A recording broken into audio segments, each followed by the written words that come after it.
의사진행 발언해 주시기 바랍니다. 네, 자료 제출 요구인데요. 대검찰청이 김영한 충북도지사 불기소 결정서 제출을 거부했습니다.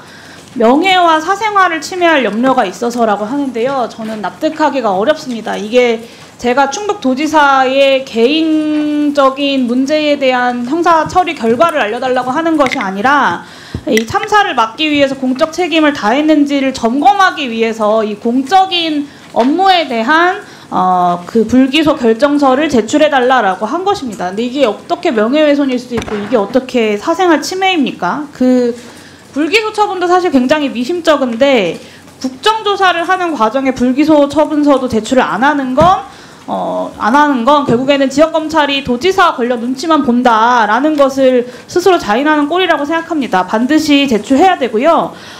이 지하차도, 궁평 이 지하차도가 침수할 때까지 김영한 도지사 수차례 위험 상황을 전파받고도 아무 조치도 하지 않았습니다. 이 도민들의 생명과 안전을 지킬 의무를 외면한 도지사가 혼자 무혐의 처분을 받은 이유를 국민들 모두가 납득하지 못하고 있습니다. 그래서 이 국정조사의 목적이 참사의 원인과 책임 소재를 낱낱이 규명하는 데 있기 때문에 이 불기소 결정서는 책임 소재를 규명하기 위해서 가장 기본적인 자료들 중에 하나입니다.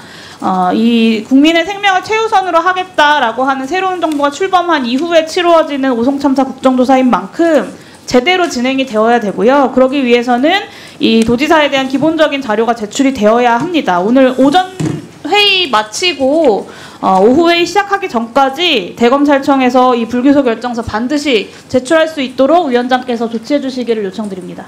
네. 한꺼번에 제가 또 정리하도록 하겠습니다. 우선 이현희 의원님. 예, 우리 존경하는 용혜인 위원님하고 비슷한 취지의 자료 요청인데요. 검찰의 국회 무시, 국민 무시 행태가 여전히 개선되고 있지 않습니다. 이번 국정조사는 2년 만에 국민적 요구에 의해서 그 진상을 다시 조사하기 위해서 개최가 됐는데 관련해서 도지사의 불기소 이유서와 수사 경과 그리고 도지사 수사 검토 자료 목록 그리고 수사 기간에 대해서 자료 요구를 했는데 수사 자료도 아니고 그 검토 자료 목록을 요구했는데 이게 어떻게 해서 사생활 침해가 되는 건지 도저히 이해가 되지 않습니다. 검찰에서 이번 그 회의 끝나기 전까지 이 김영한 도지사 불기소 이유서에 대한 그 자료 목록 이런 것들을 제출해 줄 것을 위원장님께서 강력히 좀 지도해 주시기 바랍니다. 네. 정춘생 의원님 의사진행 발언해 주시기 바랍니다. 위원장님 기회를 주셔서 감사합니다. 같은 취지의 내용입니다. 이번 사건은 중대재해처벌법이 제정이 되고 나서 시민재해 관련된 첫 번째 기소 사건입니다. 그런데 이 분명한 사건의 진상을 분명히 규명을 하고 책임자 처벌을 위해서는 이게 어떻게 수사가 되고 기소가 됐는지 그 과정이 필요합니다.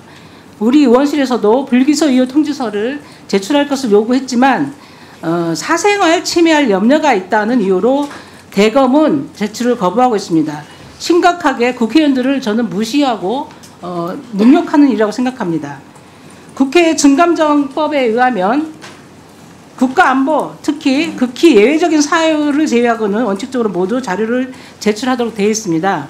이 사건의 진상규명과 원인규명 그리고 책임자 처벌을 위해서는 왜 충청북도지사만 불기소했는지 중대재해처벌법에 의해서 불기소했는지 우리는 알아야 합니다. 이유 통지서를 오늘 오후 회의 전에 반드시 제출해 주실 것을 요청드립니다. 위원장님 조치를 부탁드리겠습니다. 네. 유성권 의원님 의사진행 발언해 주시기 바랍니다. 예, 저도 같은 취지인데요. 불기소 결정서를 반드시 회의에 공개되고 그것을 가지고 논의가 좀 필요하다는 생각입니다. 그래서 요청을 드리고요. 두 번째로 이제 그날 충북도지사의 행적에 대해서 그 시계열로 정리해서 자료를 제출해 주시기 바랍니다. 네, 마지막으로 우리 이광희 의원님. 네, 청주 서원구의 이광희입니다. 저는 그 경찰에서 사고가 있자마자 경찰들이 일부가 참여했다는 거짓 보고를 했다는 이유로 138명의 새로운 조사팀이 구성이 돼서 열흘 동안 조사를 합니다. 그럼에도 불구하고 검찰로 수사가 넘어가게 되는데요. 그러면 열흘 동안 했었던 수사 기록이 남아 있는데 그 수사 기록을 주지를 않네요.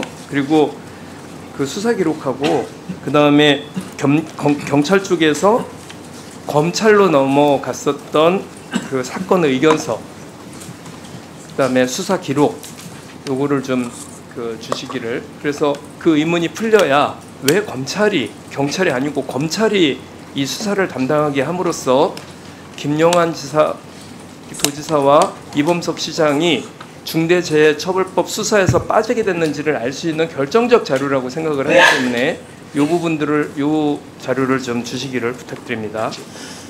이상입니다.